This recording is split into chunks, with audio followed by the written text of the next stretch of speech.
Ilocos Norte, the northwestern tip of Luzon, is wedged between the steep Gran Cordillera Central in the east, the rugged Ilocos Mountains in the northeast, and the Ilocos Range in the south.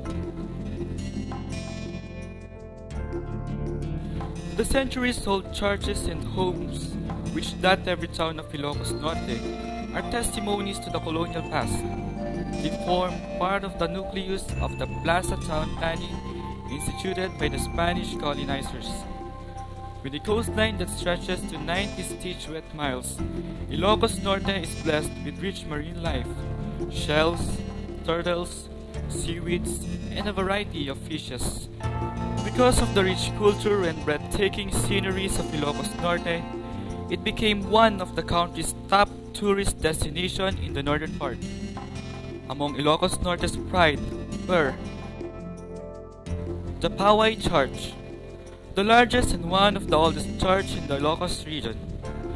It displays ingenuity in the use of corals, mortar, bricks, and molasses. It has been inscribed in the United Nations Educational, Scientific, and Cultural Organization or UNESCO World Heritage List. The Bacara Church has a bell tower that looks like a monk on his knees in prayer. Malacañang Tiamyanan, or the Malacañang of the North in Suba, Poway, Ilocos Norte, in which President Ferdinand E. Marcos official residence in the north during his incumbency and sometimes meet his cabinet.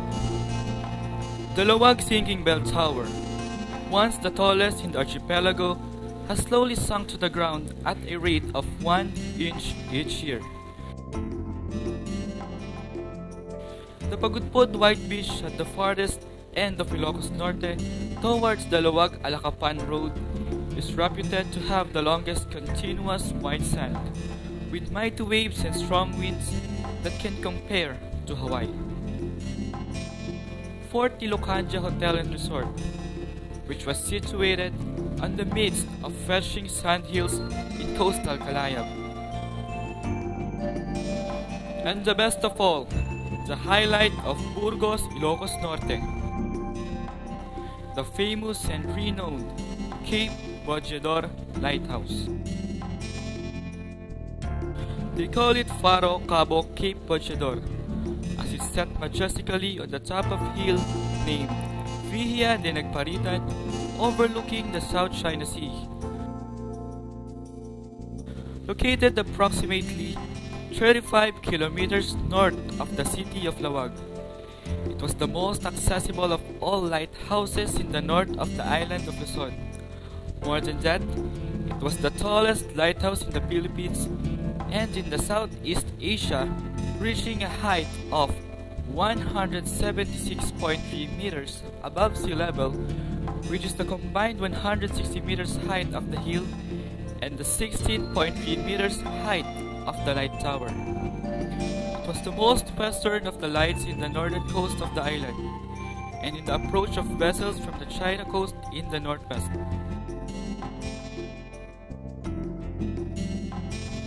It lights the bend that marks the northwestern corner of the island of Luzon, separating it from the South China Sea and the Babuyanes Channel.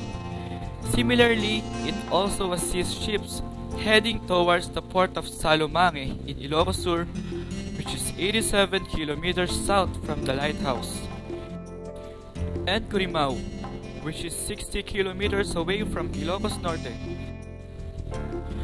The light flashed once in every minute.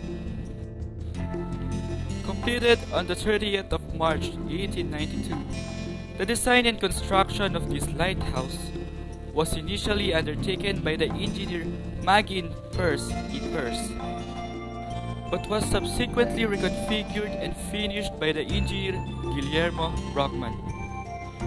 This station has an arrangement that is typical of lighthouses in the Philippines, with light tower, living quarters, serviceable apartments, and enclosed courtyard. The buildings are all erected with bricks that were baked in kiln located at the bottom of the hill. However, the location of this kiln could no longer be ascertained but remnants of it were photographed and are now on display in one of the rooms of the lighthouse, that now serves as a gallery for the lighthouse as well as for the town of Burgos. The whole complex is arranged in 3 different levels. The lowest level contains the courtyard, in the center of which is a well, and below it was a cistern, used by the keepers for their water needs.